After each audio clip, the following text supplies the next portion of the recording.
Au matin de ce jour, Seigneur, je viens vers toi. Tu m'attends et tu m'accueilles et je me laisse aimer par toi. Tu es celui qui m'entraîne vers l'avant, tu me prends par la main. J'ai peur de ne pas y arriver, de ne pas savoir rester près de toi, de m'échapper trop vite de ta main. Mais ta grande patience me précède et jamais tu ne te lasses. Avec toi, je me sens en sécurité. Voici tous mes secrets, tout ce qui me semble insurmontable, je te les donne. Au matin de ce jour, je choisis avec toi la confiance. Tu es mon Dieu. Amen. Et je vous invite à chanter le premier cantique à la page 256. Un jour dans tes parvis. Nous nous levons pour chanter. Un jour dans tes parvis vaut mieux que 1000 ailleurs. Seigneur, tu nous unis, nous sommes frères et sœurs. Rassemblés en ce lieu, nous louons notre Père. Voici l'Esprit de Dieu, nous sommes dans la lumière. Un jour dans tes parvis vaut mieux que 1000 ailleurs. Seigneur, tu nous unis, nous sommes frères et sœurs. Jésus est parmi nous, l'un prie et l'autre pleure. Son regard est si doux, sa joie remplit nos cœurs. Un jour dans tes parvis vaut mieux que 1000 ailleurs. Seigneur, tu nous unis, nous sommes frères et sœurs. Bientôt nous partirons, nous serons réunis. Sans fin nous le verrons, nous louons Jésus-Christ. Un jour dans tes parvis vaut mieux que 1000 ailleurs. Seigneur, tu nous unis, nous sommes frères et sœurs. La grâce et la paix nous sont données en abondance de la part de notre Dieu trois fois saint, Père, Fils et Saint-Esprit, un seul Dieu éternellement béni, vers lequel nous nous tournons ce matin une nouvelle fois pour rechercher auprès de lui force, espérance, consolation. Après les belles fêtes de dimanche dernier, nous voilà à nouveau dans un rythme plus ordinaire où nous sommes là ensemble pour louer le Seigneur avec fidélité. L'autre jour, avec les catéchumènes, nous nous sommes posé la question de savoir finalement si Dieu avait des chouchous. Alors bien sûr, on a tendance à répondre évidemment, bien sûr que non, puisque Dieu aime tout le monde pareillement, généreusement, sans condition. Mais cela dit, n'y a-t-il pas pour autant des moments dans la vie où l'on se sent sinon abandonné, du moins un peu délaissé par Dieu, comme s'il nous négligeait, ou comme si son regard s'était détourné de nous et qu'il en préférait finalement d'autres, à l'image de Caïn, qui vit très mal le fait que Dieu porte son regard vers l'offrande de son frère. Mais commençons par entrer dans ce culte par la louange. Ô Seigneur, je voudrais être oiseau du ciel pour chanter ta louange. Je voudrais être vent murmurant pour dire ta bonté, être haute montagne pour célébrer ta gloire, rocher pour clamer ta force. Je voudrais être caillou au bord du chemin pour t'adorer en silence. Je voudrais être herbe verte pour grandir dans ta lumière, être flamme vive pour danser ta joie, océan pour mesurer la profondeur de ton amour. Je voudrais être tout petit enfant pour savoir t'appeler Père. Ô Seigneur, entends notre louange. Amen.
Ô Seigneur, malgré cette volonté, ce désir sincère que nous avons de te suivre, le péché, ou ce que nous appelons ainsi, rôde autour de nous.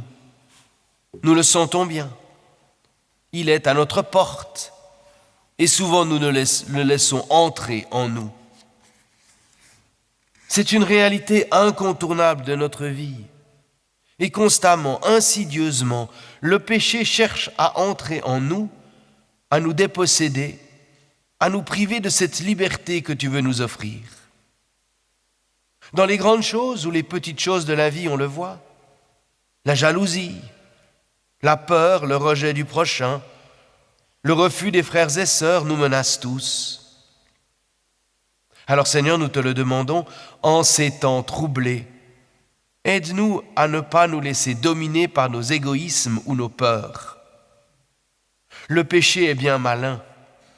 Il sait profiter du monde dans lequel nous vivons, de ce qui s'y passe, de nos peurs ou de nos interrogations pour s'immiscer en nous en troublant notre regard, en altérant notre discernement, en nous faisant croire que tu te détournes de nous. Mais Seigneur, ton évangile veut nous ouvrir à la liberté et à l'amour. Il nous appelle à marcher par l'esprit, où les fruits de l'esprit, ce n'est ni la peur ni l'égoïsme, mais l'amour, la joie, la paix, la patience, la bonté, la bienveillance, la foi, la douceur et la maîtrise de soi. Alors Seigneur, dans le silence qui vient, purifie-moi par ton esprit, et repousse loin de moi mon péché. Apprends-moi à déjouer ces pièges. Par ton pardon, redonne-moi la liberté dont tu veux me bénir. Amen. Faisons un instant silence.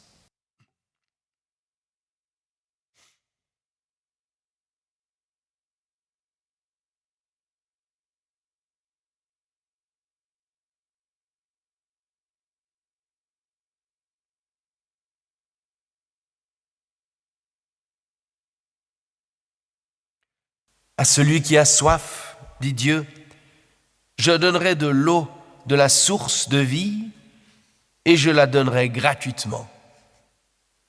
Dans notre monde où tout s'achète et tout se vend, où l'humain s'étonne et suspecte lorsqu'il reçoit gratuitement, j'annonce aujourd'hui l'évangile de Jésus-Christ qui nous délivre de nos servitudes, de nos fatalités, de nos craintes, et nous appelle à une vie nouvelle. Que Dieu nous mette au cœur l'assurance de son pardon et qu'il nous donne de marcher vers son royaume. Chantons notre reconnaissance. Je vous invite à le faire avec le cantique « À toi Jésus, mon Rédempteur », un vieux cantique de la Réforme que vous trouvez à la page 658.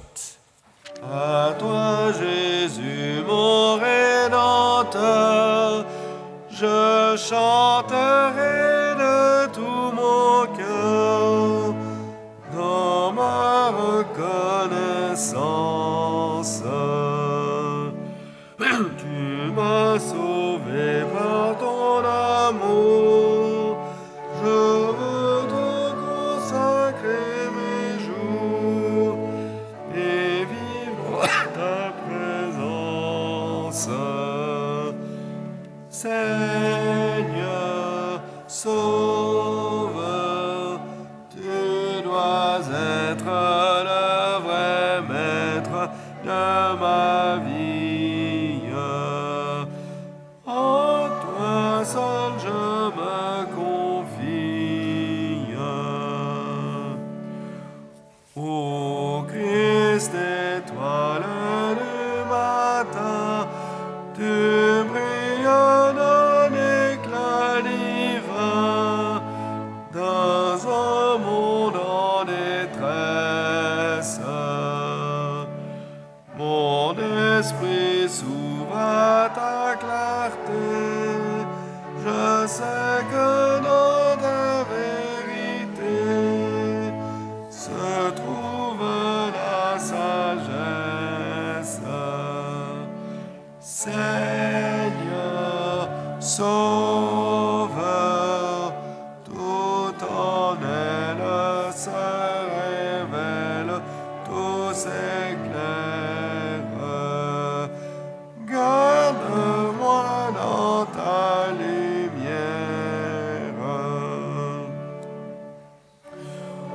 Du monde, ô Jésus-Christ, par le pouvoir de ton esprit, sur ton nom ta faiblesse. Tu m'as choisi pour serviteur, témoigner de moi à Dieu, sans crainte et sans paresse. Seigneur, Sauveur, je contemple ton exemple, mon modèle. Garde-moi toujours fidèle.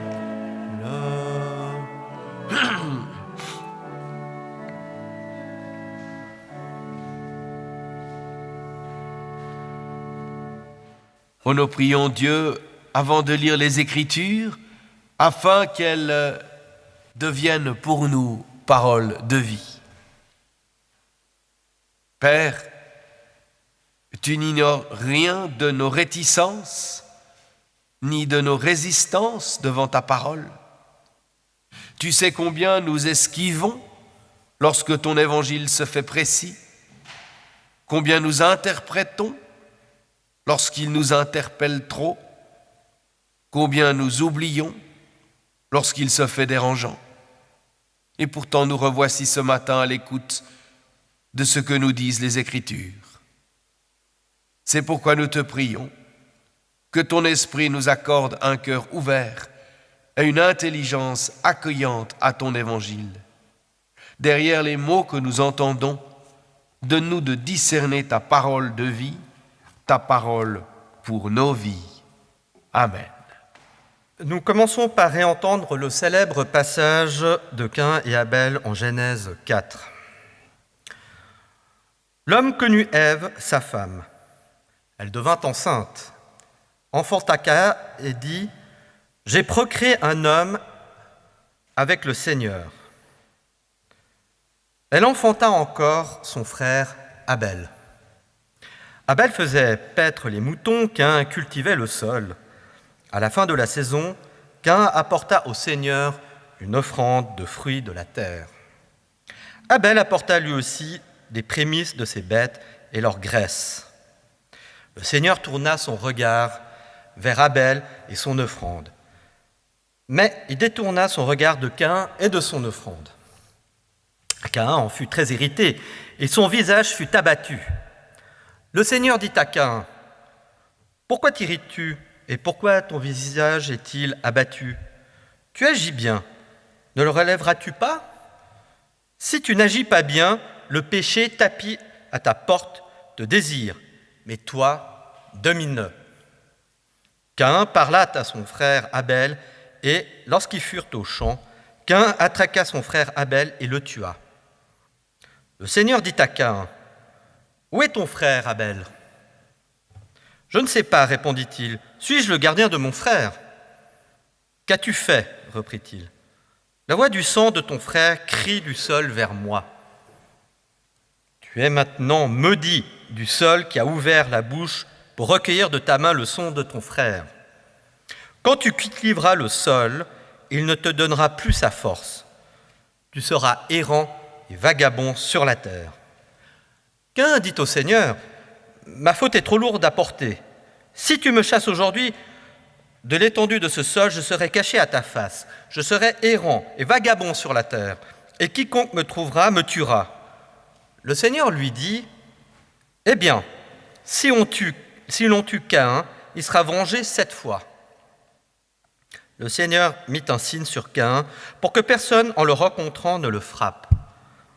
Caïn s'éloigna de la présence du Seigneur et habita dans le pays de Nod, à l'orient d'Éden. Nous poursuivons avec le psaume 13, un psaume parmi d'autres qui dit la crainte du psalmiste de se sentir oublié par le Seigneur devant les difficultés de la vie, mais à la fois sa confiance dans le Seigneur. « Jusqu'à quand, Seigneur? M'oublieras-tu toujours? Jusqu'à quand me cacheras-tu ta face? Jusqu'à quand me mettrai-je en souci, le chagrin au cœur, tous les jours? Jusqu'à quand mon ennemi aura-t-il le dessus? Regarde, réponds-moi, Seigneur mon Dieu. Laisse la lumière à mes yeux, sinon je m'endors dans la mort. Mon ennemi dira, je t'ai vaincu, et mes adversaires jouiront de ma chute. Moi, je compte sur ta fidélité. Que mon cœur jouisse de ton salut, que je chante au Seigneur pour le bien qu'il m'a fait. » Et nous chantons le cantique « Quand les montagnes s'éloigneraient » à la page 204. Quand les montagnes s'éloigneraient, quand les collines chanceleraient, quand les montagnes s'éloigneraient, Dieu fera tout comme il promet. Mon amour, oui mon amour, ne s'éloignera pas de toi. Mon amour, oui mon amour, ne s'éloignera pas de toi. Quand les montagnes s'éloigneraient, quand les collines chanceleraient, quand les montagnes s'éloigneraient, Dieu fera tout comme il promet.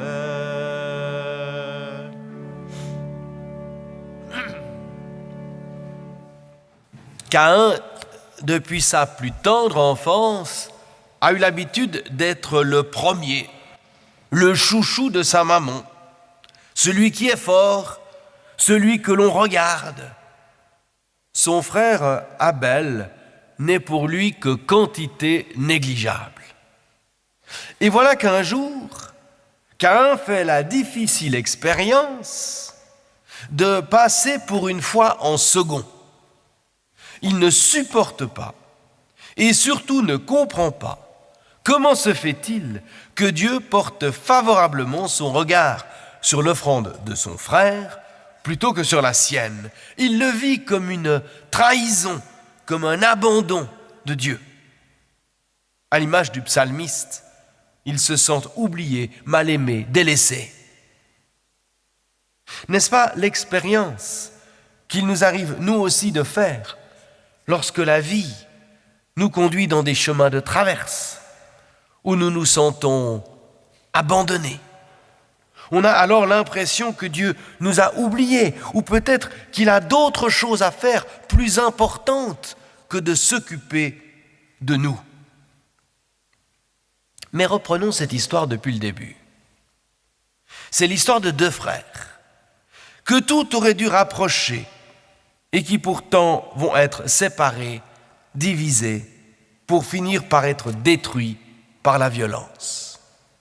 Oui, tout aurait dû les rapprocher et pourtant, dès le départ, dès la naissance, des différences vont apparaître. Alors que la naissance de Caïn est mise en relation avec Dieu, « J'ai procréé un homme avec le Seigneur », dit Ève. La naissance de Caïn, à propos de la naissance de Caïn, la naissance d'Abel, elle, est mise en relation non pas avec Dieu, mais avec son frère. Elle enfanta encore son frère Abel. Quant à l'étymologie même du mot Caïn, eh bien, il se réfère directement à la racine du verbe procréer ou alors à celle de forgeron. De toute manière, quelque chose qui dit la force, la valeur. Alors qu'Abel signifie le souffle léger. C'est la même racine qu'on trouvera dans la formule de l'Ecclésiaste, vanité des vanités. Un moins que rien. Mais les différences ne s'arrêtent pas là. Le travail aussi les divise. L'un sera cultivateur et sédentaire, l'autre Abel, nomade et berger. On y retrouve là les deux fonctions données à l'humain dans le jardin d'Éden, cultiver et garder. Les deux frères auraient donc tout pour être extrêmement complémentaires l'un pour l'autre. Mais au contraire, cette différence va être source de conflit. Je vous relis les versets 3 à 5. À la fin de la saison, Caïn apporta au Seigneur une offrande de fruits de la terre. Abel apporta lui aussi les prémices de ses bêtes et leur graisse. Le Seigneur tourna son regard vers Abel et son offrande, mais il se détourna de Caïn et de son offrande. Caïn en fut très irrité et son visage fort abattu. Ces versets révèlent que la différence touche également le domaine religieux à travers la symbolique de l'offrande.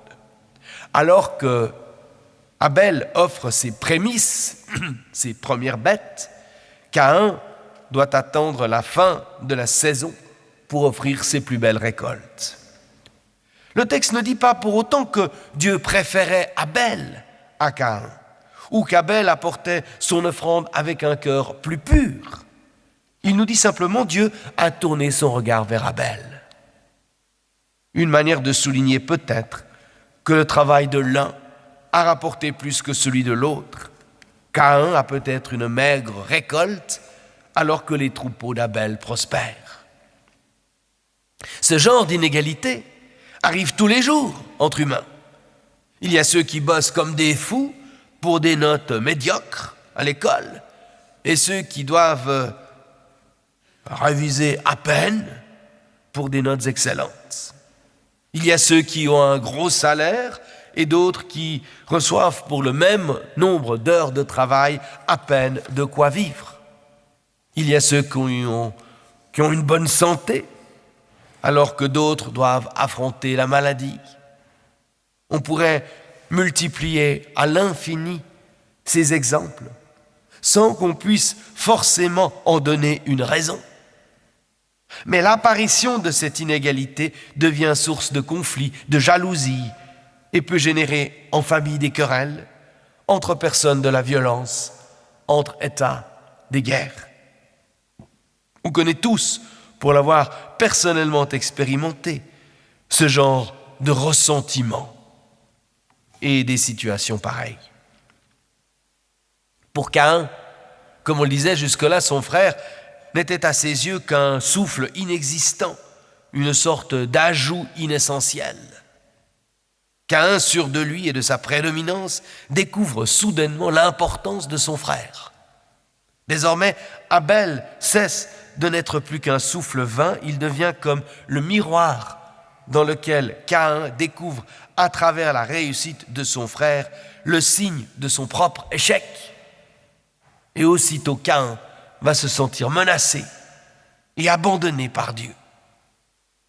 Ce que ce texte met en lumière, c'est que ces deux vies, pourtant si proches et étroitement liées, sont différentes. Plus même, elles sont uniques, en quelque sorte incomparables. Or, le problème vient précisément de la comparaison. Ah, si seulement j'avais sa santé, si seulement j'avais sa maison, son travail, ses vacances. À trop vouloir regarder l'autre, on finit par se nuire et se détruire. Abel ne s'était pas irrité de la différence en sa défaveur à sa naissance. Caïn, lui, s'irrite et son visage se ferme. Sa réaction est toutefois, sinon normale, du moins humaine, compréhensible. Du reste, Dieu ne lui reproche pas sa réaction. Caïn n'est pas coupable de sa réaction, mais celle-ci le met en danger. Il risque d'être submergé par la colère. Et Dieu alors essaye de rendre Caïn attentif à ce danger et l'encourage à relever la tête, à regarder la situation en face. Et ce dialogue est très intéressant. On a toujours l'impression, en lisant ce texte, que Dieu préfère Abel. Mais on pourrait tout aussi bien parler du favoritisme de Dieu à l'égard de Caïn. C'est avec lui et jamais avec Abel que Dieu ne cesse de dialoguer. Et si cette apparente disgrâce de Caïn n'était là que pour lui permettre de faire vraiment la connaissance de Dieu? Si Dieu n'a pas tourné son regard vers Caïn, n'est-ce pas pour mieux entrer en dialogue avec lui? Or, hélas, en voyant la réussite de son frère, Caïn, aveuglé par la colère et l'abattement, n'est même plus à même de voir la bénédiction de Dieu sur sa vie. Bénédiction qui se manifeste différemment que dans la vie de son frère, mais bénédiction quand même. C'est parce que Caïn semble soudainement découvrir son frère et qu'il lui porte ombrage, qu'il se croit en disgrâce et se prive du regard favorable de Dieu sur sa propre vie. Et sa colère finit par l'emporter. De compréhensible qu'elle était, elle devient meurtrière. Dieu n'abandonne pas pour autant Caïn, il reprend l'initiative du dialogue. À l'image de la question posée à Adam, « Où es-tu » Dieu appelle cette fois Caïn, « Où est ton frère » S'agit-il d'une question piège ? Je ne le pense pas, je dirais plutôt que Dieu donne une nouvelle chance à Caïn de parler. Mais Caïn ne saisit pas la perche que Dieu lui tend et s'enfonce davantage encore. « Je ne suis pas le gardien de mon frère », lui répond-il, en sous-entendant « C'est toi, Dieu, le gardien de mon frère ». C'est la réponse tant de fois répétée par tous ceux qui, face aux injustices, aux drames, aux violences, répondent « Que voulez-vous que je fasse ? Ce n'est pas mon problème. Ce n'est pas ma faute. Je n'y puis rien. » Mais Caïn ne peut pas s'en tirer par cette dérobade. Il va devoir comprendre qu'Abel n'était de fait en rien responsable de cette situation, qu'il avait perçue comme une injustice et comme un abandon de Dieu. L'élimination de son frère n'améliore en rien sa récolte.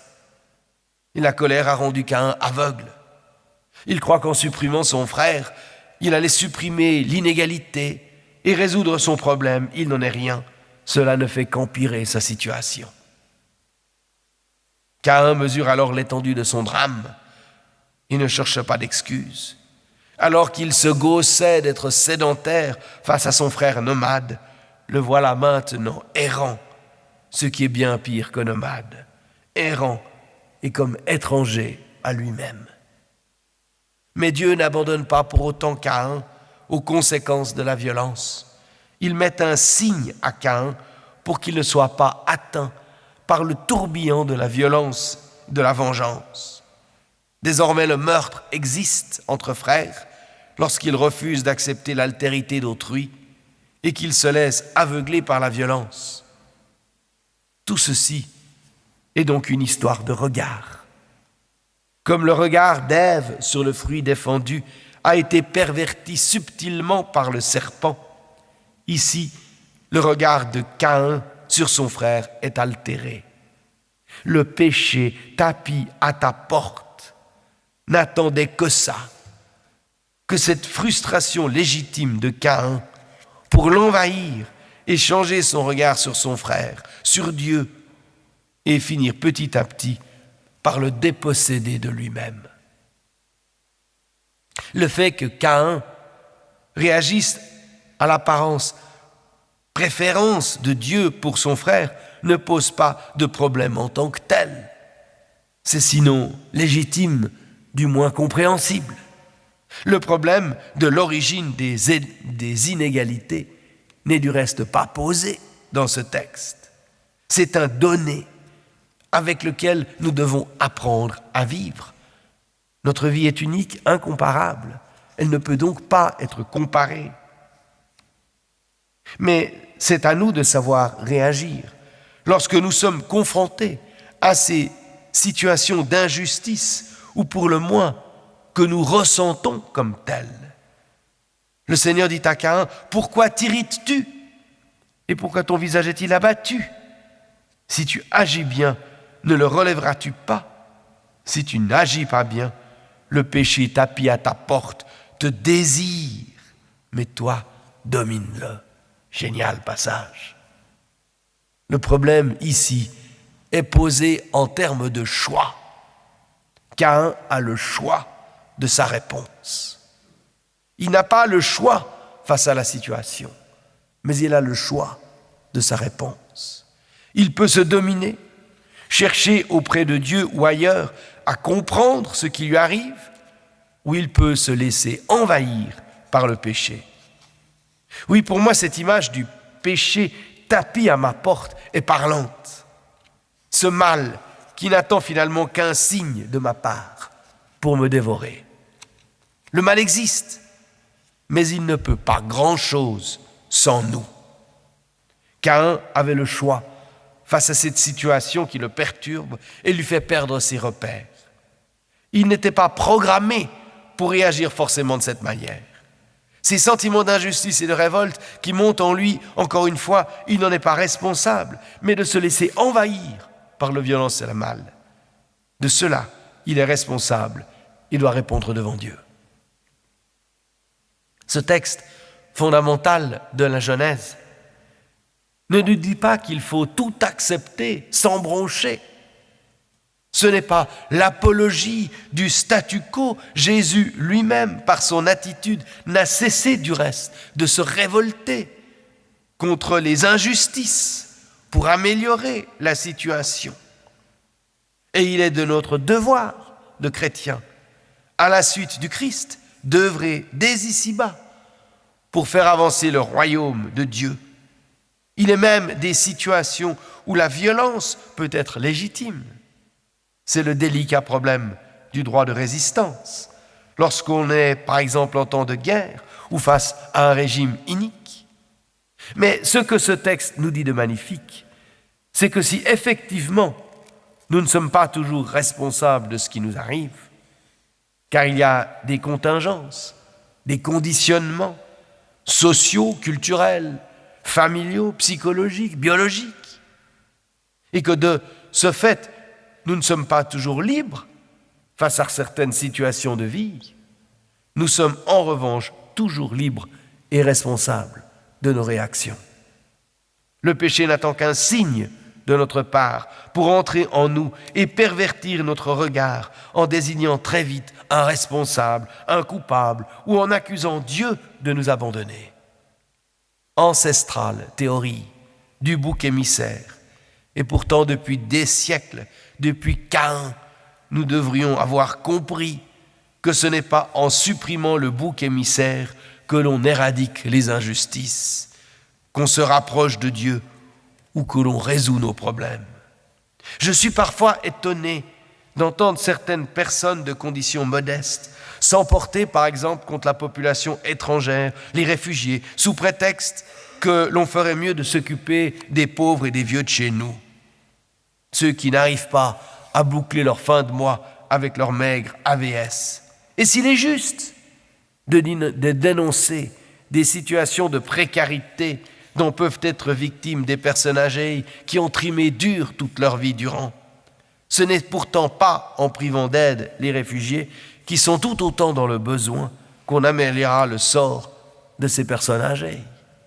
C'est plutôt en critiquant le système économique, l'injuste répartition des richesses et les disparités croissantes entre les plus riches et les plus pauvres que l'on pourra trouver des solutions. Alors il ne s'agit certes pas de sombrer dans l'angélisme, et ces questions sont évidemment complexes. Mais ne nous trompons pas de cible. Ne laissons pas le péché nous envahir et pervertir notre regard au risque de nous retrouver tels Caïn, étrangers à nous-mêmes, errant sur notre propre terre, ayant perdu nos repères et ce qui fait nos valeurs de respect, d'accueil, de tolérance, de justice. Fondamentalement, si le péché veut nous lier, nous entraver, l'Évangile nous invite à la liberté et à la responsabilité. Il y a des destins dans l'histoire humaine où dans des situations quasi identiques, un homme choisit de devenir collaborateur alors qu'un autre devient résistant. Mais dans nos situations de vie plus ordinaires, il y a aussi de nombreuses occasions où nous sommes placés face à un choix et le péché n'attend alors qu'un signe de notre part pour nous envahir, pour nous faire croire que nous allons pouvoir résoudre une injustice, alors qu'en fait, c'est nous-mêmes qu'il s'apprête à détruire à travers notre propre réaction. C'est pour cela que la vie est compliquée, parce que nous ne sommes pas pareils et qu'aucune vie n'est identique. Constamment, nous sommes donc invités à réfléchir pour que nos actions soient fidèles à notre humanité voulue par Dieu. Oui, la vie est difficile et Caïn est à plaindre. Mais ce texte cruel pour Caïn et pour l'humanité, car il révèle toute notre fragilité, est aussi pleine d'espérance. Car il montre que même lorsque nous nous égarons, Dieu reste fidèle et demeure à nos côtés pour nous éclairer dans nos choix petits et grands. Même errants, nous ne sommes jamais seuls, et le meilleur antidote au péché demeure l'esprit qui souffle. La meilleure manière de faire barrage au péché tapi à notre porte demeure encore de nous laisser envahir par l'esprit, cette douce présence de Dieu. Amen.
Ô Seigneur, tu m'as appris à travers l'histoire de Caïn et Abel qu'il y a plusieurs manières de regarder l'autre, celui que tu places sur ma route.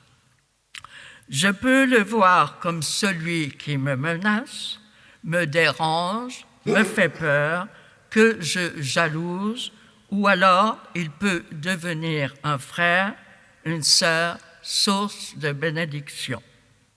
Seigneur, ce matin, j'ai besoin d'être rempli par ton esprit, car plus je serai habité par ton esprit, moins il y aura de place en moi pour le péché.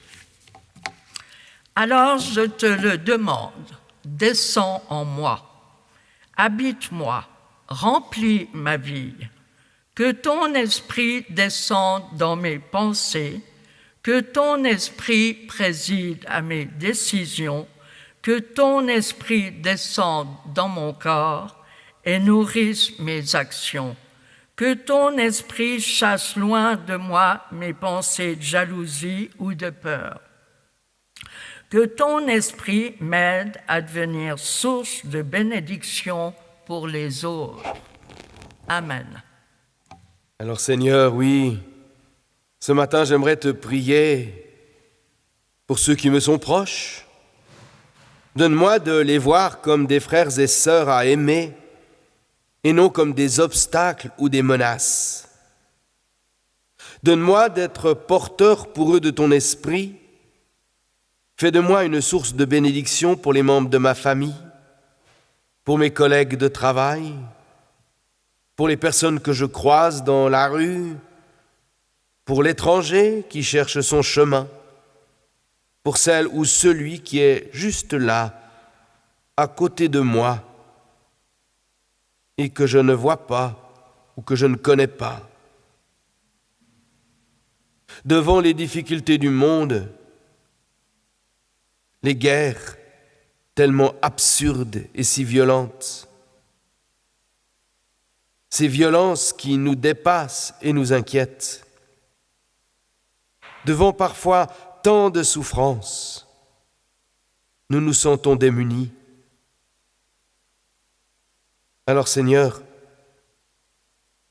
nous voulons te remettre ces lieux de violence et de guerre.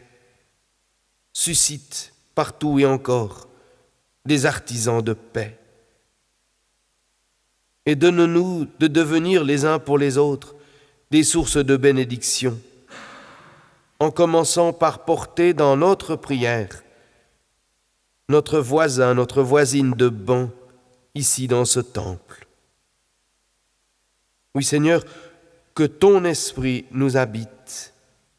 Alors, nous deviendrons des artisans, des artisanes de paix. Et toutes ces prières, nous les réunissons dans celle qui dit mieux qu'avec tous nos mots ce que nous cherchons à te dire. Notre Père, qui es aux cieux, que ton nom soit sanctifié, que ton règne vienne, que ta volonté soit faite sur la terre comme au ciel. Donne-nous aujourd'hui notre pain de ce jour. Pardonne-nous nos offenses, comme nous pardonnons aussi à ceux qui nous ont offensés, et ne nous laisse pas entrer en tentation, mais délivre-nous du mal, car c'est à toi qu'appartiennent le règne, la puissance et la gloire au siècle des siècles. Amen.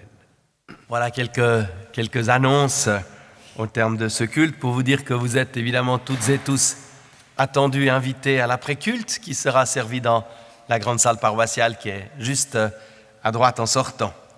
Ce soir, pour notre culte du soir à la chapelle de Champel, c'est mon collègue Marc Pernaud qui aura le plaisir de présider le culte. Et la semaine prochaine, à Champel, au temple, à 10h, ce sera Isabelle Gillard qui est ici et qui présidera le culte. Cette semaine, il y a beaucoup de rendez-vous, notamment le Café Contact à 10h mercredi, mais aussi l'éveil à la foi. Il y a aussi l'apéro théologique. L'apéro théologique, mercredi prochain, c'est toujours un moment assez intéressant. où de manière assez informelle, on se retrouve pour discuter ou un sujet d'actualité ou une question théologique profonde. Cette semaine, c'est la question de la prière qu'on a souhaité aborder. Dans le fond, est-ce qu'on peut tout demander à Dieu dans la prière? Vaste question. Nous levons maintenant pour chanter notre dernier cantique à la page 481, et c'est pendant ce cantique que l'offrande pour soutenir le département missionnaire va être recueillie. Saint-Esprit, Dieu de lumière, viens resplendir dans nos cœurs. Nous serons avec nos frères les témoins du seul Sauveur. Fais-nous vivre en ta présence, revêt-nous de ta puissance et baptise-nous de feu. Esprit Saint, Esprit de Dieu, viens Esprit de la promesse, défenseur venu d'en haut, sois vainqueur de nos faiblesses, donne-nous des cœurs nouveaux, fais-nous vivre en ta présence, revêt-nous de ta puissance et baptise-nous de feu. Esprit Saint, Esprit de Dieu, Saint-Esprit d'obéissance, fais de nous des serviteurs, engagés sans défaillance dans les œuvres du Seigneur. Nous dans nos présences, pardonne-nous notre présence et baptise-nous de feu. Saint-Esprit, Esprit de Dieu.